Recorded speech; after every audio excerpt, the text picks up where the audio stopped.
मग कासयाने पुन्हा संसार बिदाचे अंकुर दग्ध होती. जिने दिले त्यासे द्यावा पिंडदान उत्तीर्ण चरण धरुणी व्हावे. मग कासयाने पुन्हा संसार बिदाचे अंकुर दग्ध होती. तुका म्हणे निज भोगईल निजता नाही होईल सत्ता दुजियाची. मग कासयाने पुन्हा संसार बिदाचे अंकुर दग्ध होती. पांडुरंग करू प्रथम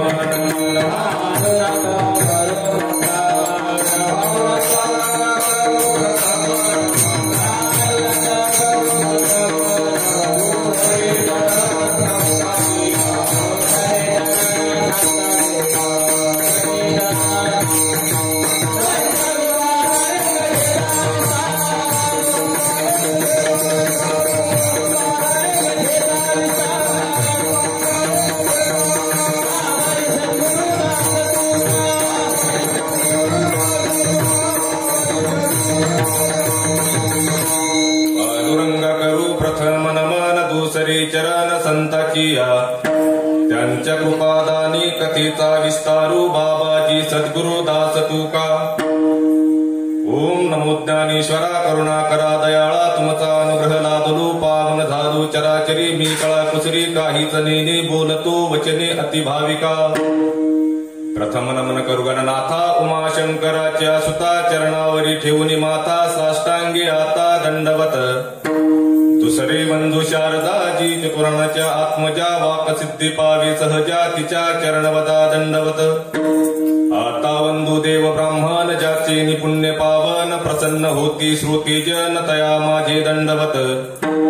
आता वंदू साधू सज्जन नित्य हृदय हरीचे ध्यान. विठ्ठल नाम उच्चारती जन तया माझे दंडवत. आता नमो रंगभूमिका कीर्तने उभे होती लोका. टाळ मृदंग श्रोते देखा तया माझे दंडवत. ऐसे नमन करुणी सकाळा हरिकथा बोले बोबडिया बोला. अज्ञान म्हणून या पुल्या बाळा चालवी सकळा. नामा म्हणे विठ्ठला विठ्ठला.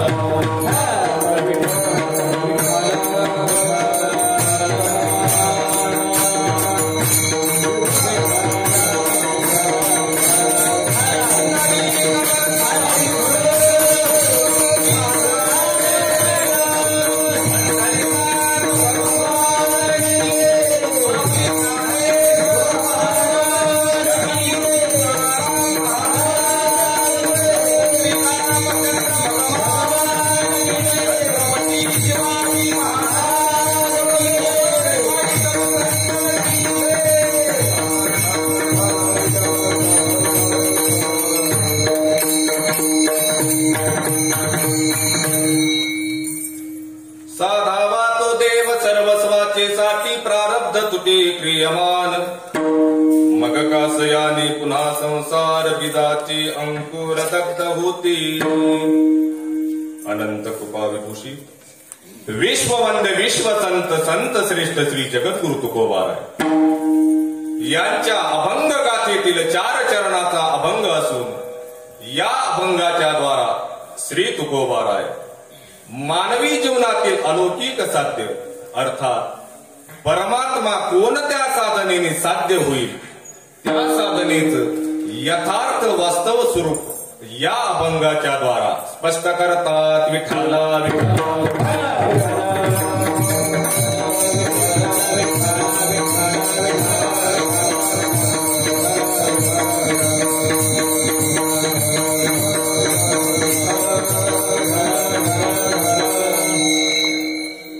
चालत असलेला आपला अखंड हरिनाम सप्ताह दक्षिणमुखी हनुमान मूर्ती प्राण प्रतिष्ठा वर्धापन दिनानिमित्त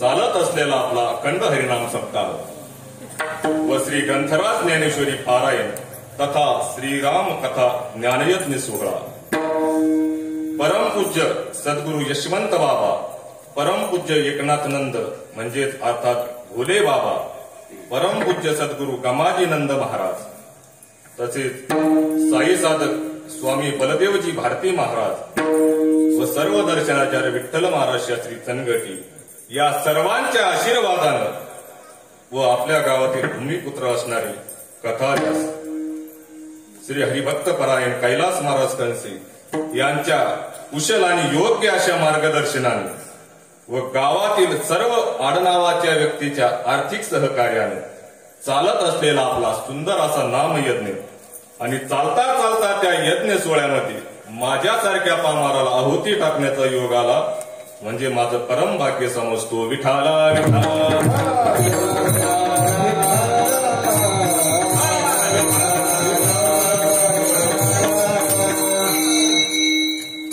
विशेष म्हणजे अण्णा आज आनंद याचा वाटतोय, गावोगावी रोज फिरतो परंतु गावातल्या महाराजांच्या हस्ते सप्ताह आज पहिल्यांदाच बघतो, याचा मला आनंद वाटतो. आनंद सर्वांना नाही झाला, मागची नाराज झाले का टाळी नाही वाजवली. कारण आपला लेकरू आहे ना, आपल्या लेकराचा मोठेपणा आपल्याला असायलाच पाहिजे. गावातील महाराजांनंतर काही गरज नाही बाकीचं मार्गदर्शन आणि अध्यक्ष टाकायचं. कारण यांचं एक विशेष आहे, म्हणजे तोंडावर स्तुती करणं ही निंदास्पद ठरत असते. परंतु भाऊ तुम्ही म्हणताना काही अगोदर ठरलं का काय, तसं काही नाही बरं का. ते माझ्या मनातलं वाक्य बोलतो. गावातील माणसं असली कधी कानाला धरून सांगते बाबा हे चुकलं, आणि आपलं लेकरू त्याचा जे जयकार आपण करायचा याचं कारण सांगतो. का करायचा, की या व्यक्तीमुळं आपल्या गावाचं नाव अख्ख्या महाराष्ट्रामध्ये जाणार आहे की नाही. कैलास महाराज खनसे दिन्नापूरकर असं लावतात ना, ते म्हणत नाही ना फक्त खनसे लावा स्टॉप करा, काय म्हणतात दिन्नापूरकर. यामुळं आपल्या माणसाचं कौतुक आपल्याला असायला पाहिजे. तसं सेवेकरता उपस्थित सर्व महाराज मंडळी ज्यांचा तुम्ही आता चाल होईपर्यंत आणि कीर्तन संपेपर्यंत धान तिकीट धातरकडे तिकीट ऐकणार आहात, असे आमचे छोटे उस्ताद मूर्ती लहान कीर्ती महान, अगदी छोटासा पण वाजायला चपळ आमचे दत्तात्रय महाराज गोने, त्यांना हे मी दंडवत करतो. तसंच आपल्या शेजारचे श्री हरिभक्त परायण एकनाथ महाराज वाकचौरे, ते देखील छानपैकी कीर्तन करतात. परंतु एका कीर्तनकाराच्या कीर्तनकाराला उभं राहणं यालाही मनाचा मोठेपणा लागतो. तसेच आपल्या गावातील दुसरे भूमिपुत्र हरिभक्त परायण, त्यांचाही पखवाजावर सुंदर असा हात आहे. पण आता काही कारणास्तव उभे राहिले असू, पण उद्या वाजवा रोज 2 पखवाज लावत जा, प्रॅक्टिस होत असते. त्यानंतर आमचे हरिभक्त परायण अक्षय महाराज खणशी, त्यांनाही धन्यवाद देतो. आमचे जुने गायक, त्यांना आपण दरबारी गायक म्हणतो. कारण आपल्या इकडे दरबारी हे तिकडे जगन्नाथ करणं आपल्या इकडे वा वा, आनंदाची गोष्ट आहे. आमचे नामदेव महाराज सेंद्रवादेकर, त्यानंतर काल ज्यांची तुम्ही सुंदर अशी कीर्तन सेवा ऐकली हरिभक्त परायण अमोल महाराज भवर, आपल्या परिसराचं वैभव, ज्यांना आपण वारकरी गायक म्हणून ओळखल्या जातं, पूर्ण महाराष्ट्रात ज्यांचं सध्या नाव गाजत आहे हरिभक्त परायण सोपान महाराज नवपुते, त्यांनाही धन्यवाद. तसेच माझे सर्व गुरुबंधू मंडळी, कारण मी ज्या संस्थेत लहानपणी शिकलो हरिभक्त परायण वेदांताचार्य बद्रीनाथजी महाराज नवल तात्या, यांच्या संस्थेतील सर्व माझी गुरुबंधू मंडळी सुंदर अशी टाळाची साथ या ठिकाणी करतात. आणि कौतुक करावं ते म्हणजे आमच्या दाजीचं, कारण दाजीच्या हातात हे कीर्तन कसं करायचं आहे का नाही, आवाज द्यायचा का बंद पाडायचा हे त्यांच्यात एक बटन फिरलं ना सगळा कार्यक्रम पांगत. पण तसे दाजी असल्यामुळे ते होणार नाही शेवटपर्यंत, अशी मला गॅरंटी आहे. थोडा बेस जरा तर बरं होईल. विठाला विठाला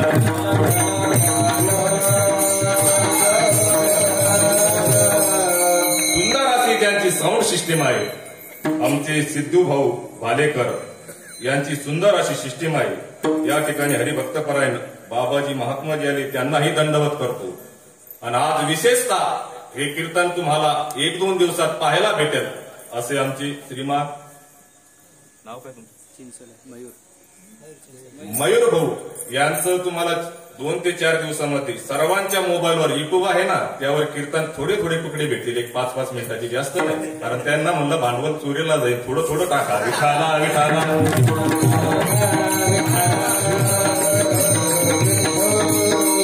कारण आजकाल काय झालं, ग्रंथ पाहण्यापेक्षा युट्यूबवर जास्त कार्यक्रम चालू आहे. थोडं बघितलं की तसल्या तसं पाठ करायचं आणि झालं चालू. त्याला अवघडी कीर्तन करणं.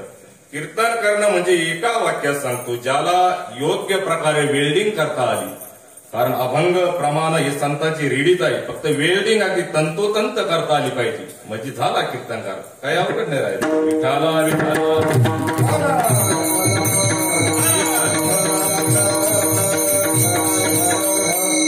तुमचं नाव राहिलं राव जेव्हा लागून यांचं नाव खाना घालून घेतो. खोलीत खोलीत होते लाकडं. जबाबदार तिकडं मी इकडं. विठाला विठाला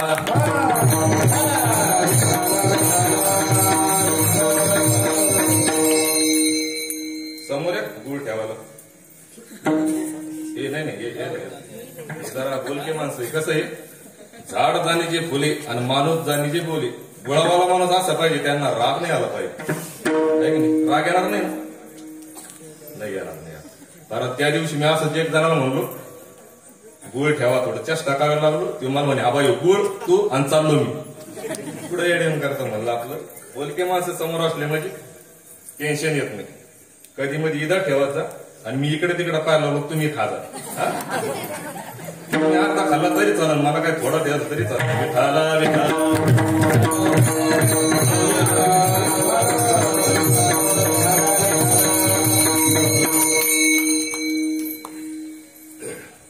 मानवी जीवनात आल्यानंतर साधना कोण करतो हो?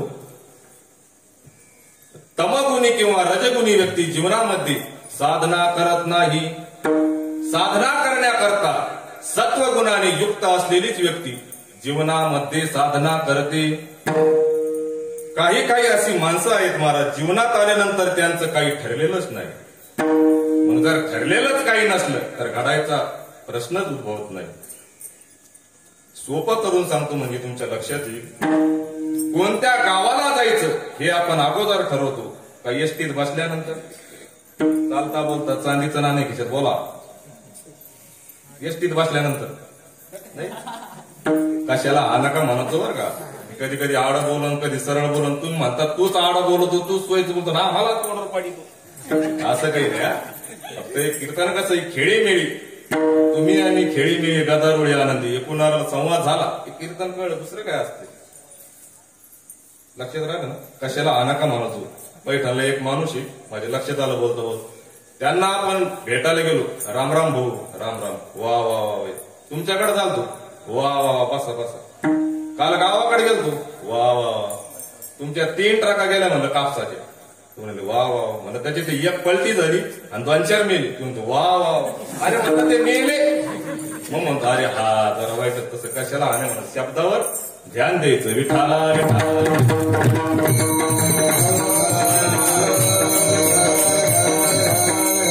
तसं आपण अगोदर कोणत्या गावाला जायचं हे अगोदर ठरवतो आणि नंतर कोणत्या एसटीनं जायचं किंवा काळी पिवळीनं जायचं हे नंतर ठरवतो. तसं जीवनात आल्यानंतर आपलं सर्वोच्च ध्येय म्हणजे भगवान परमात्म्याची भेट आहे आणि ती आपल्याला झाली पाहिजे. आणि ती कोणत्या रूपानं होईल हेच तुकोबाराय या अभंगाच्या द्वारा स्पष्ट करतात. विठाला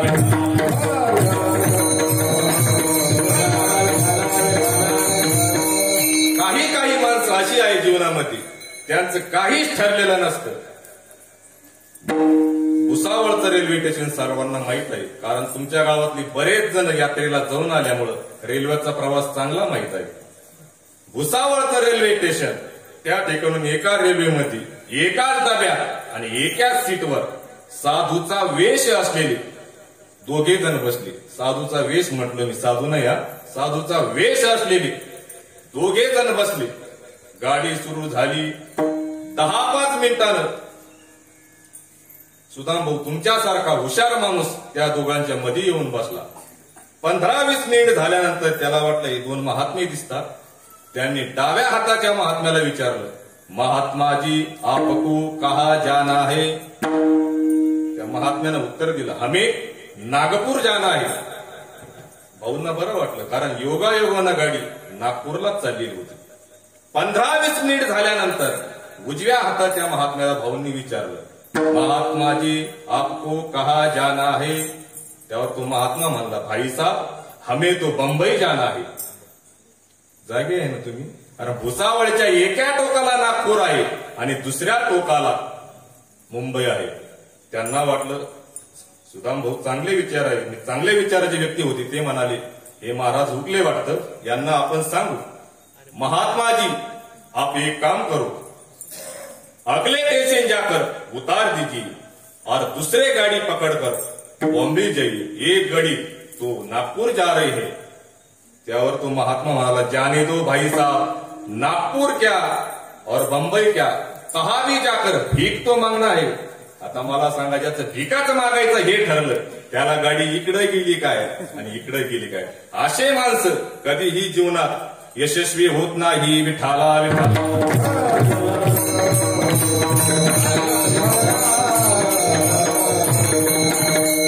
आपण या जीवनामध्ये जन्माला आलो ना मानवी जीवनात, तर आपल्या हातात आहे आपल्याला कुठं जायचं.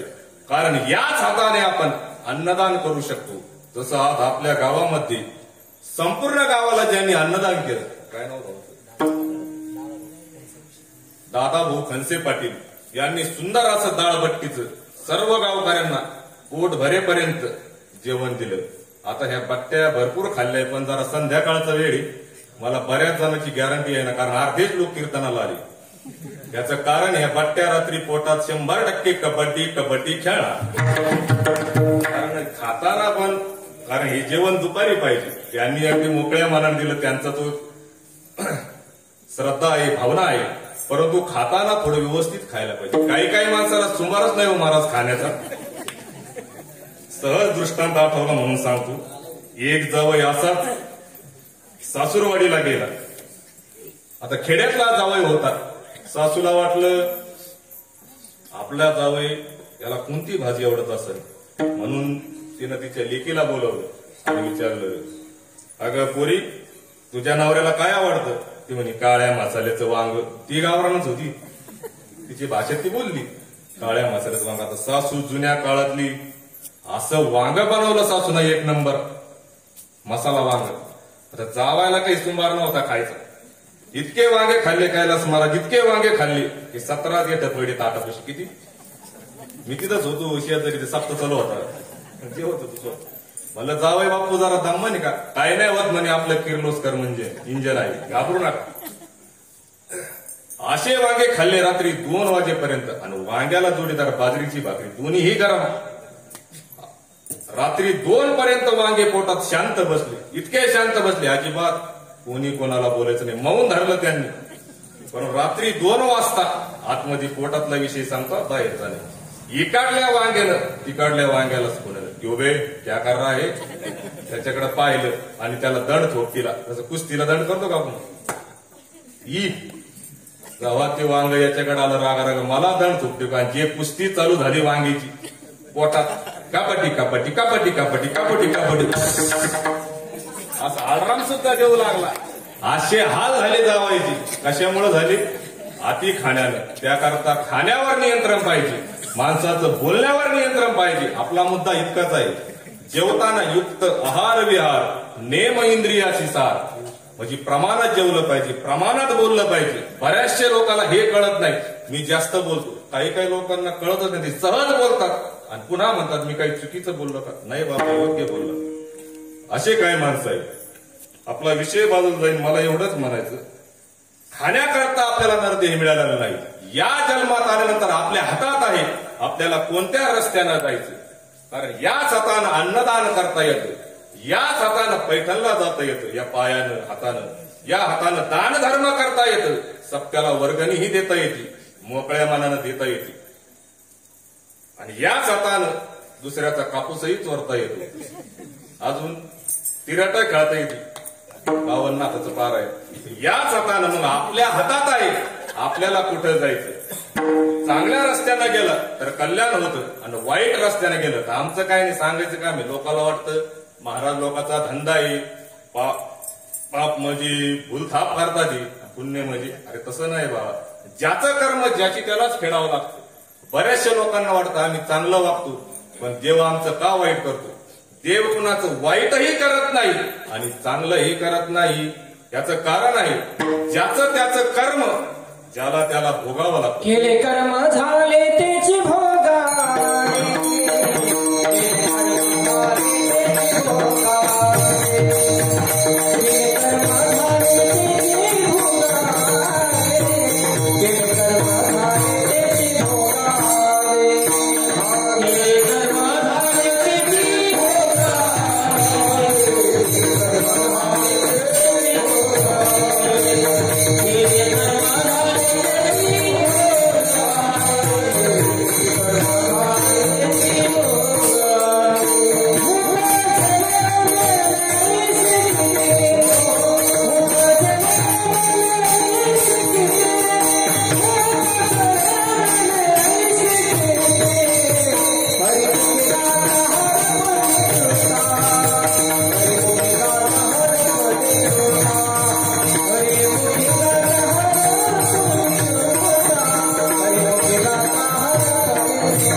त्या दिवशी मी एक वर्ष कीर्तन करत होतो आणि मी म्हणलं जीवनात आल्यानंतर देव आपलासा केला पाहिजे, किंवा तू नाही कुणाची कुणी म्हणजे अरे मला तो तरी पण उरलं काहीच म्हणजे असे योग्य प्रमाण दिलं. अगदी बोलता येतो 2 मिनिटं.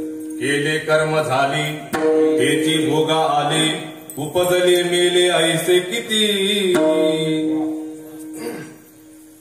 शांती ब्रह्म एकनाथ महाराज सांगतात, आपण ज्यांच्या सानिध्यात राहतो, केले कर्म झाले त्याची भोगा आले आणि उपजले मेले ऐसे किती.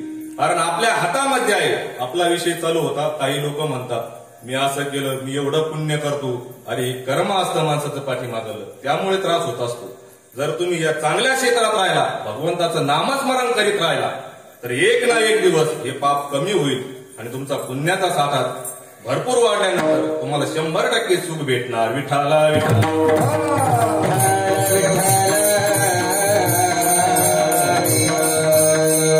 आपला मुद्दा इतकाच आहे, मानवी जीवनात आल्यानंतर अगोदर काहीतरी ठरवायला शिकावं.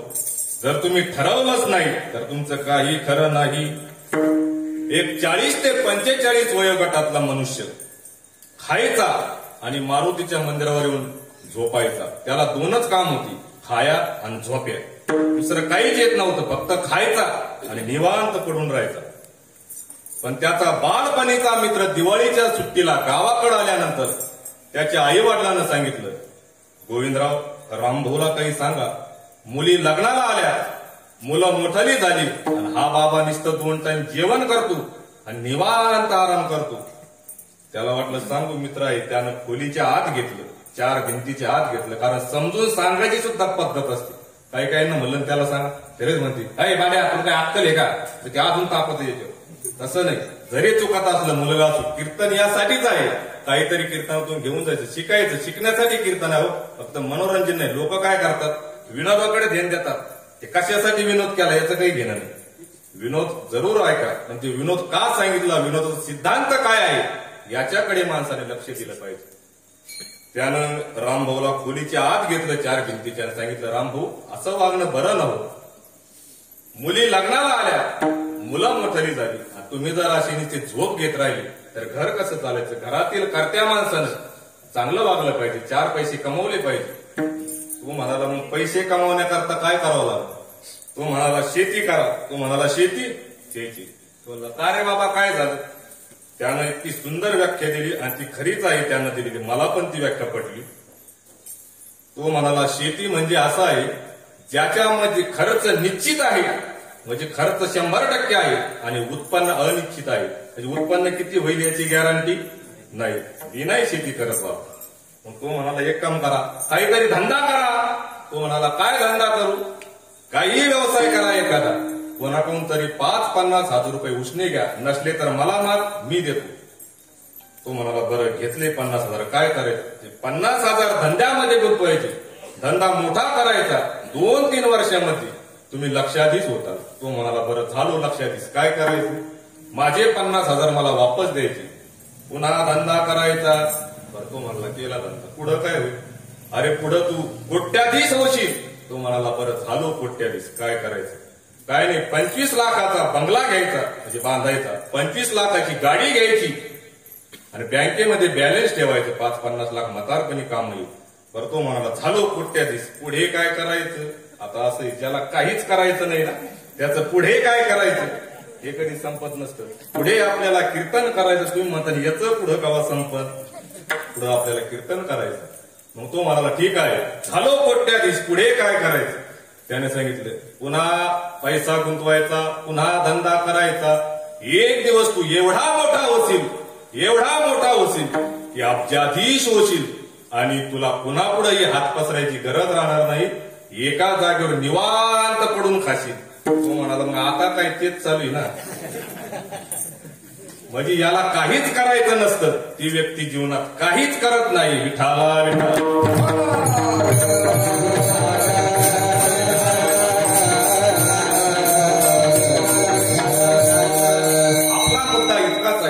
तमगुणी व्यक्ती जीवनामध्ये साधना करते म्हणजे करतच नाही, आणि रजगुणी व्यक्ती जीवनामध्ये साधना करते परंतु ती चुकीची करते.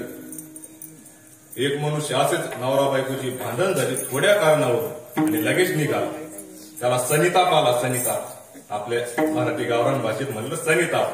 सनिताप कसा असतो सांगतो तुम्हाला एका मिनिटात. भजन करा सर्वांनी विठाला.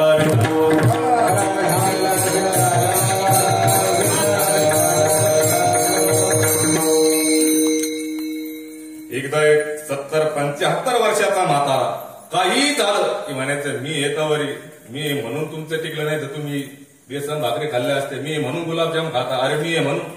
आता एक दिवस गावाचं खळ चालू होतं. त्याचा लहाना मुलगा आणि मोठा मुलगा 4 मुलं होती. त्याला शेतात गेली आणि हार्वेस्टरनं खळ केलं गावात. गहू जमा केले आणि ते धान्याची पोती भरत होते. आता नेमकं पोतं भरत आलं. 18 ते 20 आधुल्या लागतात त्याला. काय त्याचं ते मोजायचं काम चालू होतं. तेवढ्यात म्हातारं गेलं काठी टेकी टेकी टेकी हळूहळू. अरे मी येतावर रे नाही काय तुमचं मी गेलो तुमचे तुम्हाला कुत्रे आणलाय खायची.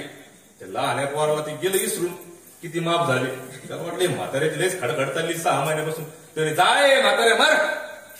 असं म्हणल्यावर ती असं तापलं पण मला मार मला नाही जागायचं मला मार म्हणायचं. ते म्हातारं काठी टेकीत आलतं पण त्याला काठ्याशी सरळ धरली. खाली टेकीनं सरळ धरली. ती टेकायचीच होती पण ते तापलं त्याला सरळ धरली. जे निघालं म्हातारा रस्त्याना रिपीट मध्ये मिलिटरी मॅन म्हणून फास्ट निघालं. अरे एवढा अवघड झालं. ते मोठं म्हणे अरे पाप्या तुला कसं कळत नाही बाबा.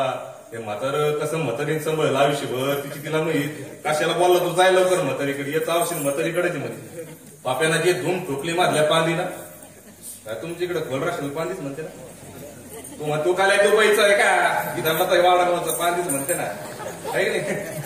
एक पाप्या पळाला थेट घरी. म्हातारी पुढं तो उभा राहिला. 1 नाही 2 नाही.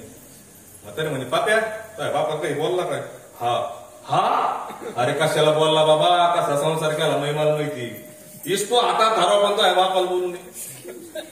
ते पाप्या म्हणे बोललो बाबा अक्का पण आता काय कसं होईनी पाय बाबा तुझा. ते म्हणा तू एक काम कर मी पाठी म्हातारेच थोडं मला माहिती. तू पलीकडे खोलीत जाऊन बैस. अशी खोली होती. पाप्या गेला खोलीचा दरवाजा लावून घेतला. गाजर झोपला पडून राही निवांत पाडा पाप्या. कारण त्याला वाटलं म्हातारी खुद पाहून घे.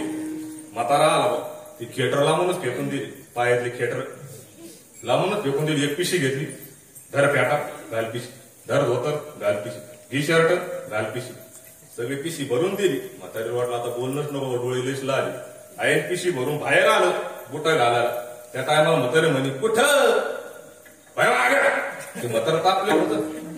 काय झालं मला मारायचं कमून मला मर म्हणला तो सुबिया.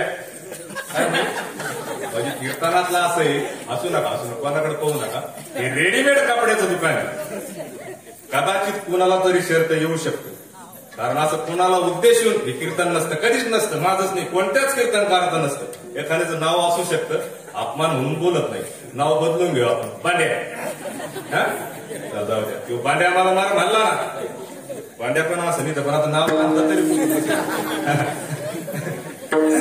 म्हातारी म्हणली कमून मला मर म्हणला तुम्ही मला मरायचंय. म्हातारी म्हणे जाऊ द्या आपलेच पोर आहे किती चांगले पोर आहे आपले. अरे पण तुम्हाला मर म्हणला ना. अरे जरी मर म्हणला तर मग काय झालं जाऊ द्या आपलेची तुम्हाला मर नाही म्हणतात काय गावातल्या लोकांना म्हणतील का. म्हातारी 1 नाही 2 नाही पिशी घेऊन असं. तुम्ही माझ्याकडे असं पाहू नका. तुम्ही अख्ख्या जिंदगी संसार केला. तुम्ही काय ठेवतं पिऊ वराने इकडे प्लॉट घेतला तिकडे घेतला. तुम्ही तर सगळं दारू वहीच घातलं होतं ना. म्हाताऱ्या मुलांनाच पिशी टाकून दिली. मी तर पुढं का म्हणतो तर मग चहा. याला म्हणते सनिता विठाला.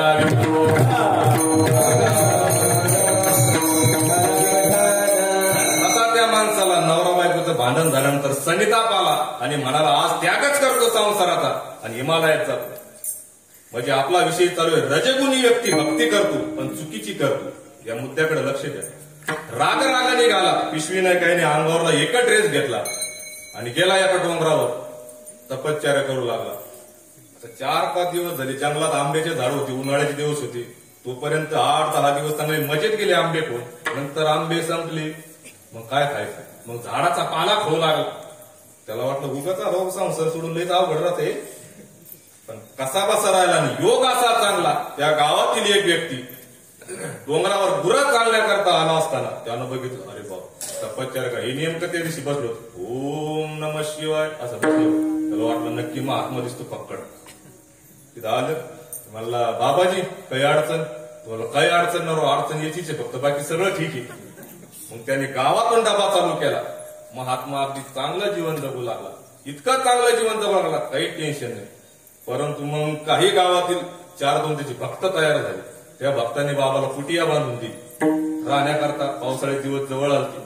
मग त्यामध्ये राहू लागला.